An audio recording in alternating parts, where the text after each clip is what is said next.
Hello, आप सभी का फिर से एक बार स्वागत है शिवम लॉ पॉइंट में। और मैं शिवम आपके सामने उपस्थित हूँ फिर से एक बार सेक्सुअल हरासमेंट एक्ट 2013 को लेकर। इस वीडियो में, इस लेक्चर में हम एक लेक्चर में पूरा सेक्सुअल हरासमेंट एक्ट को कवर करने वाले हैं। तो ध्यान से देखना और ध्यान से बैठना और बेयर एक्ट को साथ में लेकर बैठना, क्योंकि की पॉइंट नोट करेंगे, उसमें की पॉइंट नोट करेंगे, ट्रिक के साथ पढ़ेंगे और पढ़ने का मजा भी आएगा फिर। इसीलिए स्टार्ट करते हैं हम सेक्सुअल हरासमेंट एक्ट 2013 को। तो सबसे पहले अगर देखा जाए तो हम इसको जो है इसका एनालिसिस करेंगे, तो खाली बेयर एक्ट को अगर एक ही तरीके से पढ़ना है, अच्छे से पढ़ना है, तो उसको हम देखेंगे कि उसके अंदर कितनी धाराएं हैं, कितने अध्याय हैं, कौन सा क्रम है और ये कब लागू हुआ, कब अधिनियमित हुआ। ये जो चीजें हैं, ये पीटी पॉइंट बहुत इंपॉर्टेंट है, बहुत अहम रोल अदा करते हैं। तो इसीलिए कभी कभी एग्जामिनर पूछ लेता है कि इससे रिलेटेड कौन सा अध्याय है, कि सेक्सुअल हरासमेंट एक्ट में टोटल कितने अध्याय हैं, टोटल कितनी धाराएं हैं। ये जो है एग्जामिनर पूछ लेता है एग्जाम में। तो इसीलिए हम इसको देखेंगे, पीटी पॉइंट इंपॉर्टेंट है बहुत। ठीक है, तो इसीलिए हम इसको देखेंगे। तो इसमें जो कुल धाराएं हैं वो धाराएं हैं 30। कितनी धाराएं? धाराएं 30 है इसके अंदर, कुल धाराएं 30 है। इसमें कुल अध्यायों की संख्या है 8, यानी कि इसमें 8 अध्याय है। और इसका जो क्रम संख्या है, जो ये अधिनियम बना, इसका जो क्रम संख्या है वो है 14। तो हम देखेंगे इसमें कुल धाराएं 30, अध्याय 8 और क्रम संख्या 14। अब ये कब अधिनियमित हुआ, कब इसको अधिनियमित हुआ, कब इसको जो है राष्ट्रपति की स्वीकृति मिल गई। तो ये जो स्वीकृति मिली राष्ट्रपति की, ये जो मिली 22 अप्रैल 2013 को मिली। ये लिख रहा है 22 अप्रैल 2013। अब जो ये इन्फोर्समेंट हुआ इसका, ये लागू जो हुआ, ये कब हुआ?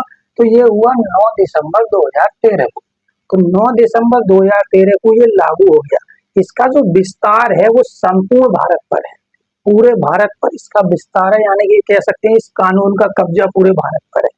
फिर इसके अंदर जो अध्याय 8, हम उन्हें देख लेते हैं। तो जो अध्याय 1 है उसमें दे रखा है प्रारंभिक, तो उसमें जो धारा है वो धारा 1 से 3 तक है। ठीक है, अब जो अध्याय 2 है वो है आंतरिक समिति का गठन। इसमें केवल एक ही धारा है, वो है धारा 4। अब तीसरा अध्याय है स्थानीय समिति का गठन। तो इसमें जो धारा है वो है धारा 5 से लेकर धारा 8। इसमें स्थानीय समिति के गठन के बारे में बताया गया। अब जो अध्याय 4 है वो है परिवार के बारे में। तो परिवार के बारे में जो दे रखा है धारा है वो है धारा 9 से 11। 9 से 11 परिवार के बारे में दे रखा है। अब 5वां जो अध्याय है वो है परिवार की जांच। जब परिवाद हुआ है तो जांच भी होगी। तो जांच जो है वो धारा 18 में। अब जो अध्याय 6 है वो है नियोजक के कर्तव्य। अब नियोजक के क्या कर्तव्य होंगे वो बताया गया है धारा 19 में। अब जो अध्याय 7 है वो है डिस्ट्रिक्ट मजिस्ट्रेट के कर्तव्य, तो वो बताया गया है धारा 20 में। अब जो अध्याय 8 है, अध्याय 8 प्रकीर्ण के बारे में है, तो वो बताया गया है धारा 21 से लेकर 30 तक में। तो ये हमने देख लिए अध्याय, ये कब लागू हुआ, कितनी धाराएं हैं, कितने अध्याय हैं, कौन सा क्रम है, कब अधिनियमित हुआ। ये हमने इसका एक इंट्रोडक्शन ले लिया, मतलब कह सकते हैं कि ऊपर इंट्रोडक्शन हमने ये ले लिया। अगर हम इतनी चीजों को याद कर लेंगे और अगर कहीं बातचीत हो तो हम बता सकते हैं आसानी से कि उस अध्याय में इतने धाराएं हैं, उस अध्याय में इतनी धाराएं हैं, उसमें इतनी धाराएं हैं, उसमें इतनी धाराएं हैं, कुल धाराएं इतनी है, कुल अध्याय इतने हैं, अधिनियम का क्रमांक संख्या क्या है, कब अधिनियमित हुआ, कब लागू हुआ, ये हम आसानी से बता सकते हैं। तो वहां जो है आदमी समझ जाएगा, सामने वाला व्यक्ति समझ जाएगा कि आपको अच्छी ज्ञान है, अच्छी नॉलेज है इस एक्ट के बारे में। चलिए आइए शुरू करते हैं, हम इसके अंदर चलते हैं। और अंदर चलने के बाद जो पहली धारा आएगी वो आएगी धारा 1। तो धारा 1 में जैसे कि हम पढ़ते हैं सभी एक्ट की धारा 1 यही कहती है कि संक्षिप्त नाम, प्रारंभ और विस्तार। इस एक्ट का संक्षिप्त नाम क्या होगा, इसका प्रारंभ क्या होगा, इसका विस्तार कहाँ तक होगा। ये सभी एक्ट की धारा 1 होती है वो अधिकतर यही कहती है। तो इसका जो संक्षिप्त नाम है वो हम शॉर्ट में कह सकते हैं सेक्सुअल हरासमेंट एक्ट, वरना ये है घरेलू महिलाओं का कर्मकारों का निवारण अधिनियम, लैंगिक उत्पीड़न से निवारण अधिनियम, ये इसका पूरा नाम है। तो इसे शॉर्ट में कहते हैं लोग अधिकतर सेक्सुअल हरासमेंट एक्ट। ठीक है, फिर इसमें पूछता है इसका प्रारंभ कब हुआ, कब ये लागू हुआ। तो लागू कब हुआ हमने अभी देखा इंट्रोडक्शन में। तो ये जो लागू हुआ वो हुआ 9 दिसंबर को, 9 दिसंबर 2013 को ये लागू हुआ। इसका जो विस्तार है वो संपूर्ण भारत पर है, ये हमने अभी बताया, डिस्कस करा। ठीक है, अब जो धारा 2 आती है, धारा 2 में आती है इसकी परिभाषाएं। अब इसके अंदर कौन कौन सी परिभाषाएं हैं ये हमने देखा और देखेंगे। हमने पिछली वीडियो में अच्छे से पूरे लेक्चर लिए हैं। ठीक है, यहाँ जो धारा 2 है वो परिभाषाओं के बारे में बात करती है। इंपॉर्टेंट परिभाषाएं कौन कौन सी है, ए पॉइंट में आता है व्यथित महिला। व्यथित महिला की परिभाषा ए में दे रखी है।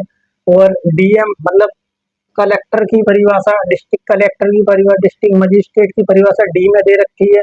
नियोजक जी में दे रखा है। आंतरिक समिति एच में दे रखा है। स्थानीय समिति आई में दे रखी है। सदस्य जे में दे रखा है। और लैंगिक उत्पीड़न एन में दे रखा है। और कार्यस्थल ओ में दे रखा है। तो ये इंपॉर्टेंट परिभाषाएं हैं, इनसे पूछ लेता है, इसीलिए ये हमने अलग रख ली एक शॉर्ट के ही याद रहे और हम बता सके। ठीक है, धारा 3 क्या कहती है, धारा 3 कहती है लैंगिक उत्पीड़न से निवारण। अब जो लैंगिक उत्पीड़न से निवारण है वो कैसे होगा। अब जो धारा 3 में कहा गया है कि कोई भी ऐसा कार्य स्थल जहाँ लैंगिक उत्पीड़न के अपराध होने की संभावना हो उसको इस तरीके से सुरक्षित बनाना जहाँ लैंगिक उत्पीड़न का अपराध ना हो सके, ये कहती है धारा 3।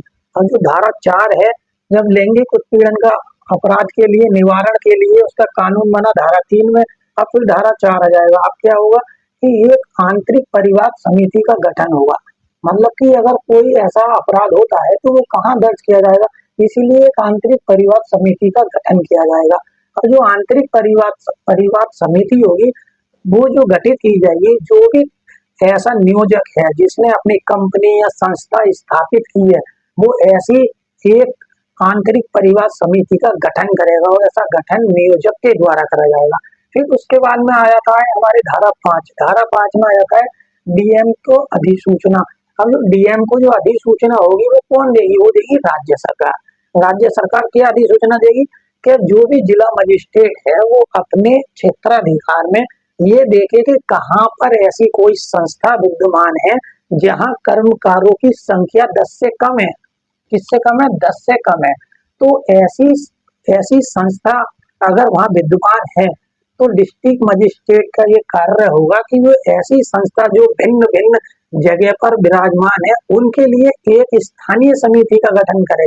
तो ये धारा 5 कहती है, धारा 5 कहती है स्थानीय समिति का गठन करेगा कौन, डीएम।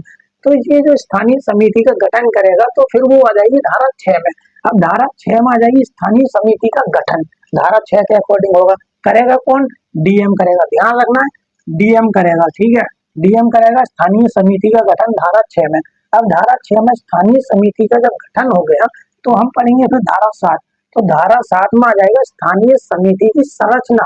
अब वो कैसे बनेगी, स्थानीय समिति जो बनेगी वो कैसे बनाई जाएगी, तो वो जो बनाई जाएगी उसमें पहले नंबर पे कोई ऐसा एक व्यक्ति होगा, कोई ऐसा एक व्यक्ति होगा जो महिलाओं को, जो महिलाएं पीड़ित है उन्हें न्याय दिलाने के लिए सदैव तत्पर रहता हो। ऐसा व्यक्ति होगा जो महिलाओं को न्याय दिलाने के लिए सदैव तत्पर रहता हो। एक तो ये व्यक्ति होगा। दूसरा एक महिला होगी। एक महिला कैसी हो सकती है, वार्ड की अध्यक्ष हो सकती है, नगर पालिका में कार्यरत हो सकती है, या फिर किसी हल्के में कार्यरत हो सकती है ना। ऐसी एक महिला होगी, एक महिला होगी। और तीसरा पॉइंट है इसमें कोई ऐसा व्यक्ति या कोई ऐसी महिला जिसे बहुत ज्यादा जानकारी हो इस विषय के बारे में, ऐसे मामलों में वह उन मामलों की सुलह, उनका निपटारा करने में एकदम प्रख्यात हो, ऐसा व्यक्ति। तो ये 3 पॉइंट है इसमें। ठीक है, तो इसकी हो गई संरचना। अब स्थानीय समिति की संरचना हो गई। ठीक है, धारा 7 में स्थानीय समिति की संरचना। अब जो धारा 8 है, धारा 8 कहती है अनुदान और सम परीक्षा के बारे में बात करती है धारा 8। अब जो अनुदान और सम परीक्षा क्या होती है, जो धारा 7 है, जो धारा 7 का जो सब क्लॉज 4 है, धारा 7 का जो सब क्लॉज 4 है हमने पढ़ा, इसमें धारा 7 में स्थानीय समिति की संरचना। तो इसका जो सब क्लॉज 4 है उसमें जब कोई महिला जो पीड़ित है उसको न्याय दिलाने के लिए कोई प्राइवेट व्यक्ति या कोई प्राइवेट संस्था का व्यक्ति आगे आता है और कार्य करता है, तो उसके द्वारा जो व्यय होगा, उसका जो टाइम लगेगा, उसका जो मेहनताना होगा, जो श्रमिक होगा, मतलब जो मजदूरी होगी उसकी, तो उसको देने के लिए, उसका सनाय करने के लिए धारा 7 की धारा 4 में बताया गया है, उसकी फीसों का संदाय करने के लिए। ठीक है, अब उसकी फीसों का संदाय धारा 7 की धारा 4 में बताया गया। यही चीज कही गई है धारा 8 में। धारा 8 में कहा गया अनुदान और सम परीक्षा, मतलब कि ऐसे व्यक्ति को जो फीस दी जाएगी, जो उसकी मजदूरी दी जाएगी, वो धारा 8 के अकॉर्डिंग दी जाएगी। और ये कौन देंगे? ये राज्य सरकार के द्वारा होगी, दे होगी। अब जो पढ़ते हैं हम धारा 9। अब ये धारा 9 क्या कहती है? धारा 9 कहती है लैंगिक उत्पीड़न का परिवाद। अब तक हमने जो पढ़ा लैंगिक उत्पीड़न से संबंधित जो भी समितियां बनी और जो भी उनकी संरचना हुई, वो हमने पढ़ा। अब धारा 9 में आ गया परिवाद। यहाँ हमने देखा परिवाद आ गया।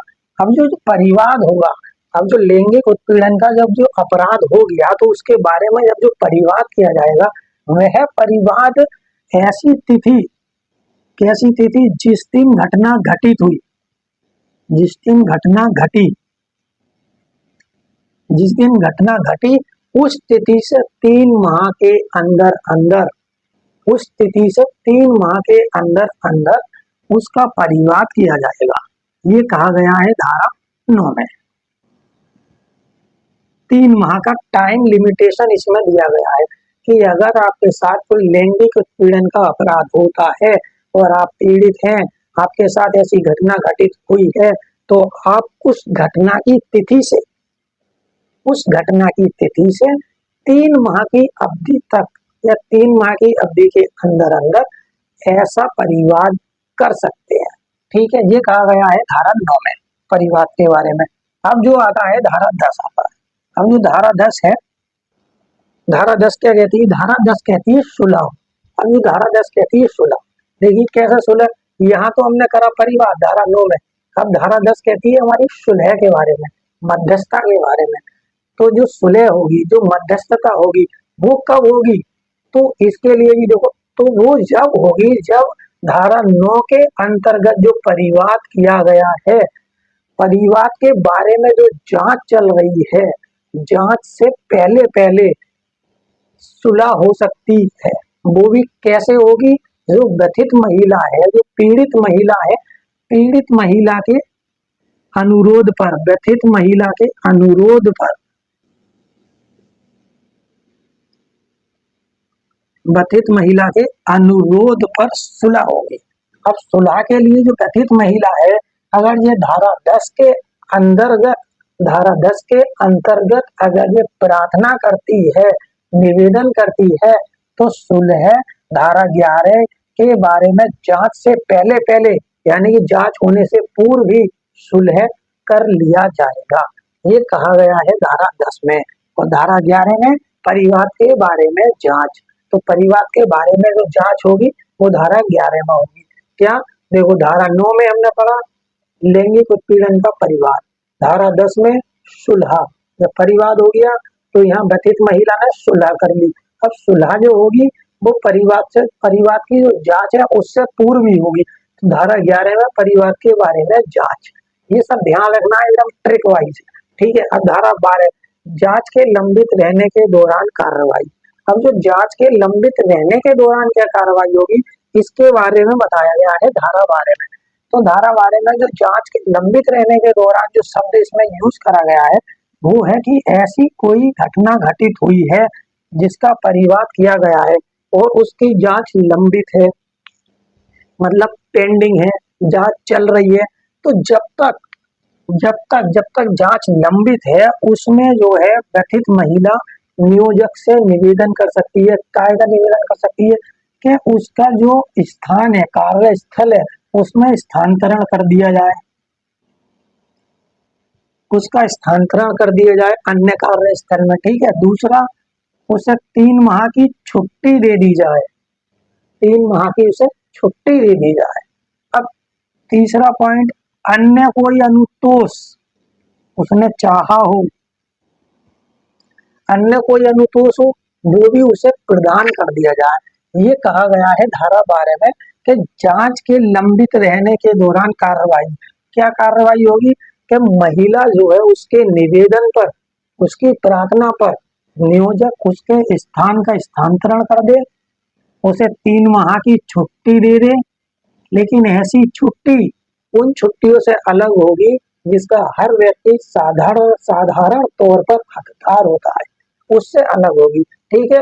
तीसरा पॉइंट, अन्य कोई अनुतोष, अन्य कोई अनुतोष है तो वो भी उसे प्रदान कर दिया जाए, ये कहा गया है धारा 12 में। अब जो धारा 13 है, धारा 13 कहती है जांच रिपोर्ट। अब जो जांच रिपोर्ट है, अब जांच कहाँ हुई थी हमारी परिवार की, धारा 11 में, धारा 11 में जांच हुई थी। अब धारा 13 में आ गई जांच रिपोर्ट। तो जांच रिपोर्ट जो होगी, जांच रिपोर्ट जो आंतरिक समिति द्वारा या स्थानीय समिति द्वारा जो जांच की गई है, उसकी रिपोर्ट, उसकी रिपोर्ट किसे प्रेषित की जाएगी? उसकी रिपोर्ट पुलिस को, जिस दिन रिपोर्ट पूरी हुई है उसके 7 दिन के भीतर भीतर पुलिस को प्रेषित की जाएगी। किसे प्रेषित की जाएगी? पुलिस को प्रेषित की जाएगी। कितना समय दे रखा है इसमें? 7 दिन, 7 दिन, 7 दिन के भीतर, 7 दिन के भीतर भीतर पुलिस को ऐसी रिपोर्ट प्रेषित की जाएगी। ठीक है। अब जो आता है धारा 14, धारा 14 में आता है कि ऐसा परिवार, ऐसा परिवार, कैसा परिवार? ऐसा परिवार जो धारा 9 के अंतर्गत, धारा 9 के अंतर्गत मिथ्या है, द्वेषपूर्ण है या मिथ्या साक्ष्य के लिए दंड, तो ये धारा 14 में बताया गया है। धारा 14 में बताया गया है कि कोई भी महिला के द्वारा या कोई ऐसा परिवार किया जाता है जिससे कि किसी महिला को मानसिक उत्पीड़न हो, ठीक है, या ऐसी प्रताड़ना हो या उसे ऐसी मानसिक क्षति हो जिसको वो सहन न कर पाए, डिप्रेशन में चली जाए, तो ये सब बताया गया धारा 14 में कि मिथ्या द्वेषपूर्ण परिवार या मिथ्या साक्ष्य के लिए दंड क्या होगा। तो ये बताया गया है धारा 14 में। जो परिवार धारा 9 में किया गया है उसी के बारे में धारा 14 में प्रोविजन दिया गया है। अब धारा 15 पर आते हैं। धारा 15 कहती है प्रीतिकर का अपधारक।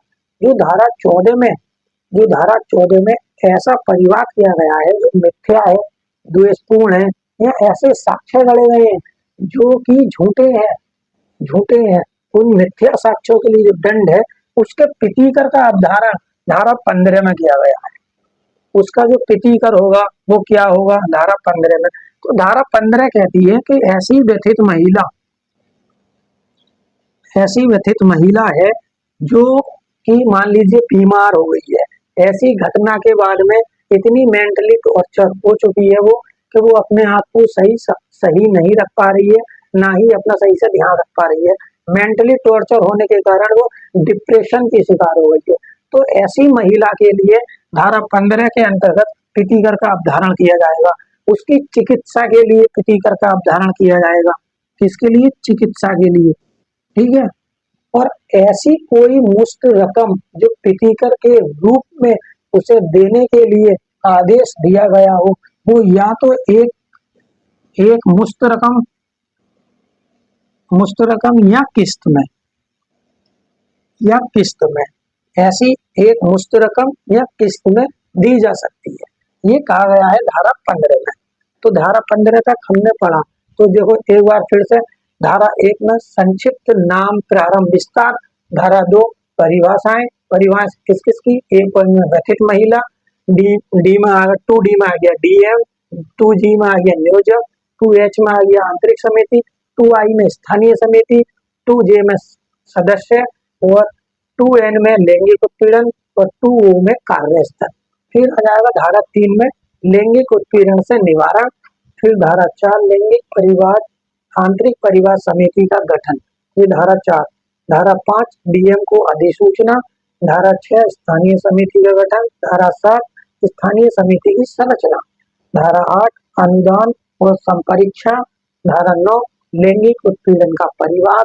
धारा 10 सुलह।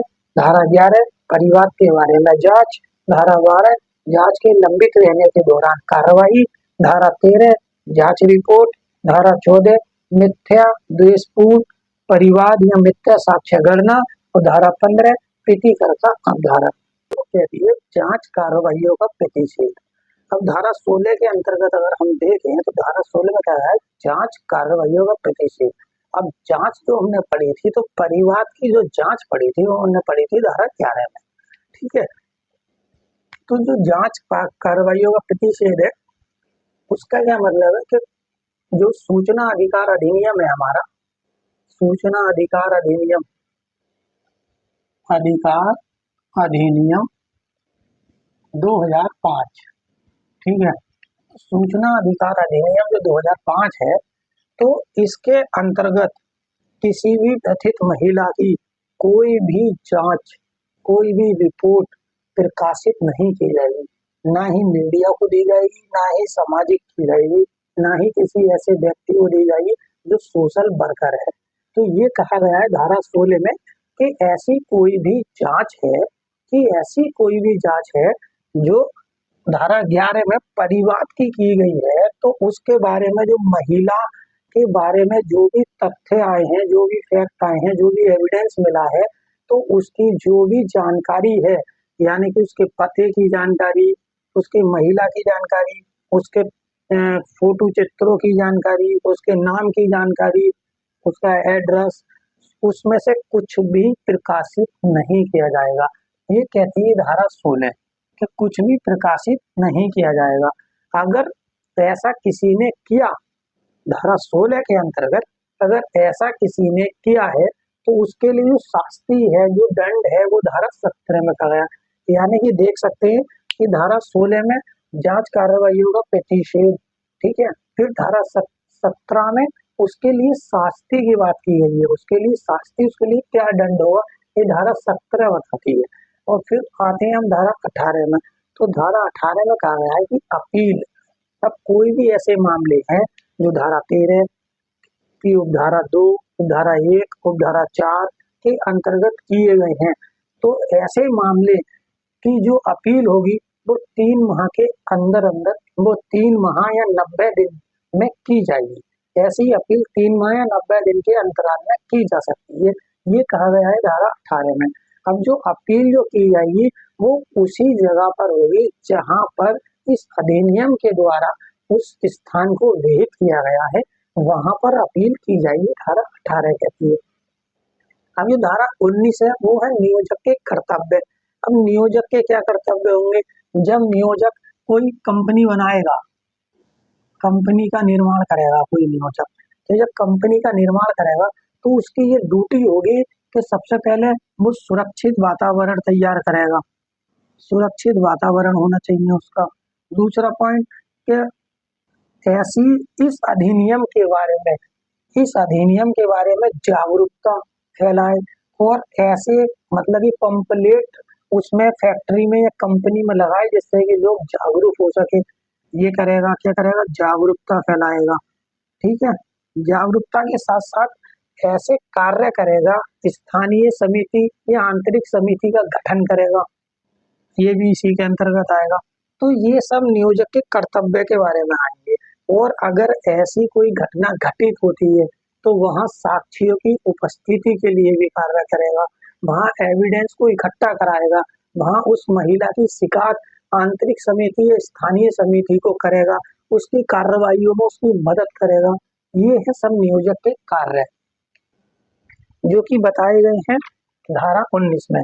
तो धारा 19 में नियोजक के कार्य बताए गए हैं।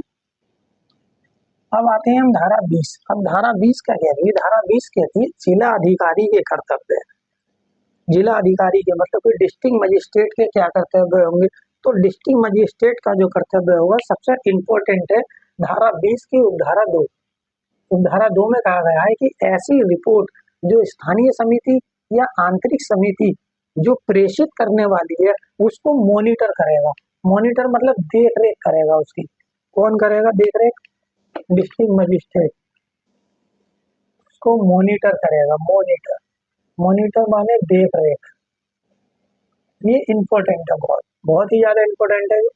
ये पूछ सकता है तो धारा 20 की धारा 2 में, ठीक है, मॉनिटर करेगा। अब आते हैं धारा 21 पे, समिति द्वारा वार्षिक रिपोर्ट प्रस्तुत करना।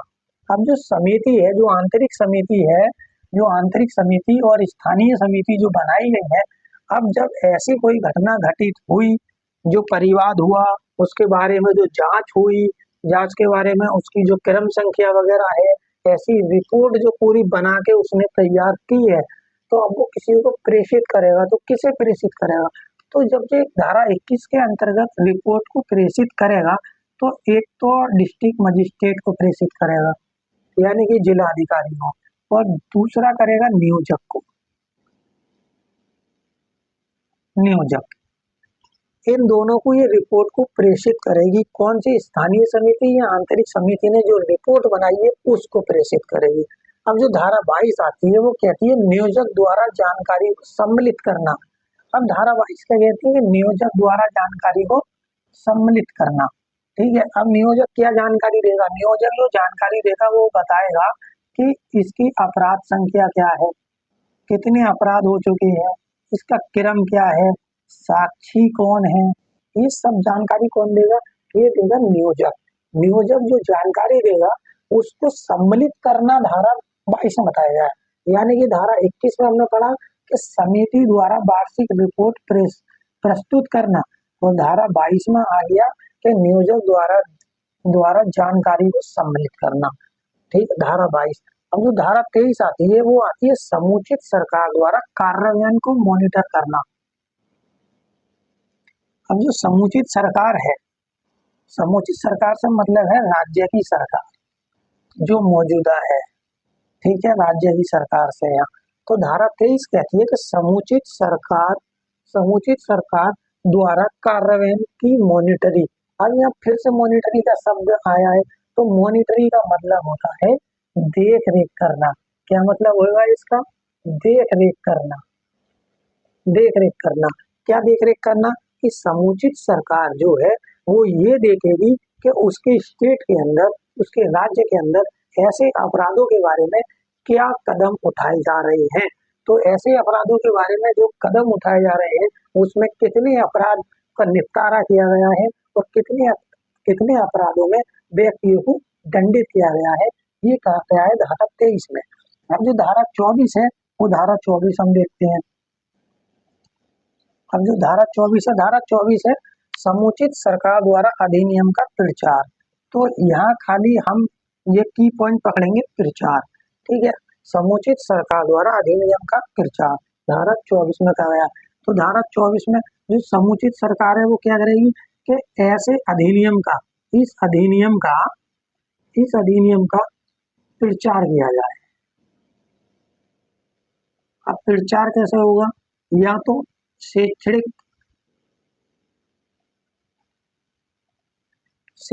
संस्थान में होगा, यानी कि स्कूल वगैरह में जहाँ शिक्षा दी जाती हो। ठीक है, या ऐसी जो स्थानीय समिति है, जो स्थानीय समिति बनाई गई है उसको, स्थानीय समिति को, या समाज में जागरूकता।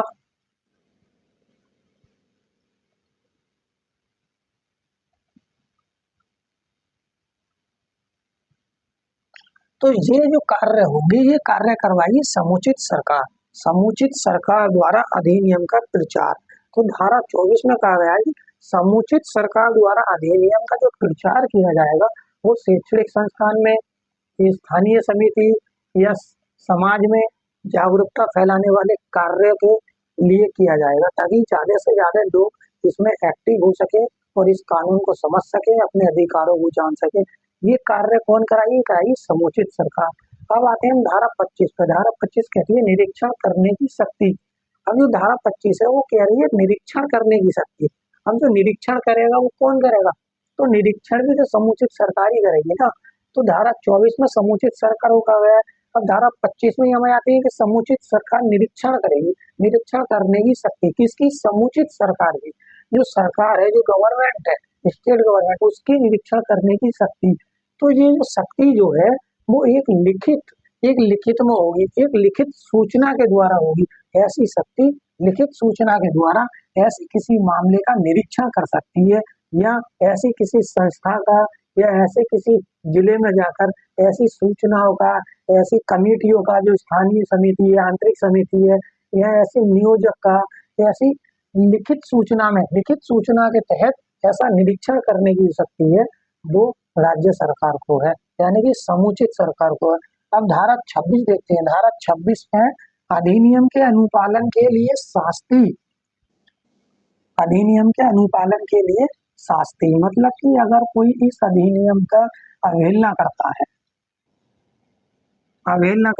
मानता नहीं है, इस अधिनियम में जो कहा गया उसको फॉलो ही नहीं करता है, वो उसको एक तरह की मान लीजिए पागल व्यक्ति है, इस अधिनियम को समझ ही नहीं पा रहा है, वो बार बार ऐसे अधिनियम की अवहेलना कर रहा है, ऐसे कानून से बार बार खिलवाड़ कर रहा है, तो उसके लिए जो शास्ति का प्रोविजन दिया गया है वो धारा 26 में है। तो इसमें जो उसे दंड मिलेगा, तो दंड स्वरूप उसे जो दंड मिलेगा, दंड स्वरूप में उसे 50,000 रुपए का अर्थदंड लगाया जाएगा। लेकिन वो फिर भी नहीं मानता है, फिर भी दोबारा से करता है, दोबारा अगर उसने दोबारा ऐसा अपराध करा है तो जो 50,000 है वो 1,00,000 हो जाएंगे। अधिनियम कहता है कि अगर कोई व्यक्ति ऐसे अपराध को दोबारा करता है तो वो उतने आर्थिक दंड के 2 गुने दंड से दंडनीय होगा। कितने? 2 गुने दंड से दंडनीय होगा। ये कहा गया है धारा 26 में। अब हम पढ़ते हैं धारा 27। अब धारा 27 में कहा गया है कि न्यायालय द्वारा अपराध का संज्ञान। अब अपराध का संज्ञान कौन लेगा? तो अपराध का संज्ञान न्यायालय लेगा। तो धारा 27 में कहा गया है कि न्यायालय द्वारा अपराध का संज्ञान। तो अपराध का जो संज्ञान है वो न्यायालय के द्वारा तो लिया जाएगा, लेकिन ऐसा न्यायालय या ऐसा प्राधिकरण संज्ञान लेगा जो इस अधिनियम के द्वारा उसे विहित रूप से प्राधिकृत किया गया है।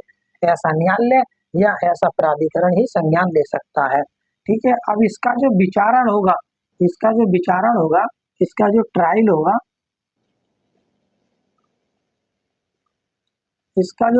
होगा, ट्रायल जो चलेगा या तो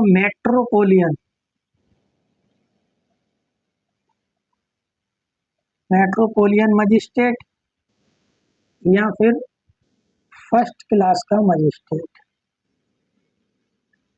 इसका विचारण करने के लिए सक्षम है। ये कहा गया है इसमें कि अगर इसका विचारण किया जाएगा तो इसका जो ट्रायल होगा वो मेट्रोपोलियन मजिस्ट्रेट, महानगर मजिस्ट्रेट या फिर फर्स्ट क्लास का मजिस्ट्रेट, ये इनका विचारण कर सकते हैं। ये कहा गया है इसमें धारा 27 में। अब धारा 28 में आते हैं अल्पीकरण का लागू होना। अब अल्पीकरण का मतलब है कि कुछ विधियों का समाप्त होना। कहाँ समाप्त होंगी, कौन से कानून कहाँ समाप्त होंगे, कौन सी धाराएं होंगी, वो कहती है धारा 28 अल्पीकरण का लागू होना। ठीक है, ये ज्यादा इम्पोर्टेंट नहीं है। फिर उसके बाद में धारा 29 है समुचित सरकार की नियम बनाने की शक्ति। तो समुचित सरकार जो भी केंद्र सरकार है या स्टेट सरकार है वो ऐसे नियम बना सकेगी, अपने राज्य के लिए ऐसे प्राविधान कर सकेगी जो ऐसे कानून के अनुसार ऐसे अपराधों को रोक सके, तो वो बनाएगी धारा 29 में। अब जो धारा 30 आती है इसकी सेक्सुअल हरासमेंट एक्ट की, जो धारा 30 है वो कठिनाइयों को दूर करने की। अगर इस कानून के अंतर्गत कोई भी कठिनाई पाई जाती है तो उसको इस कानून के लागू होने के, अब ये लागू कब हुआ है? 9 दिसंबर 2013 को। तो 2 वर्ष के भीतर यानी कि 2015, 9 दिसंबर 2015, 2 वर्ष के भीतर इसमें जो भी कठिनाई आई है उसको दूर करने की जो शक्ति है वो केंद्रीय सरकार को प्रदान की गई है कि इसके अंदर जो है केंद्रीय सरकार ऐसे नियम या ऐसी कठिनाइयों को दूर कर सकती है जो किसी चीज का उल्लंघन करती हो, जो संविधान का उल्लंघन करती हो या किसी के अधिकारों का उल्लंघन करती हो। ये कहा गया है धारा 30 में। तो आज सेक्सुअल हरासमेंट एक्ट 2013 समाप्त हो गया। एक क्लास में पूरा एक्ट खल्लास कर दिया गया है और पीटी पॉइंट की तरीके से अच्छे से समझाया है, पढ़ाया है और केवल की पॉइंट में आपको बताया है, की पॉइंट में अच्छे तरीके से बताया है। आप केवल याद रखना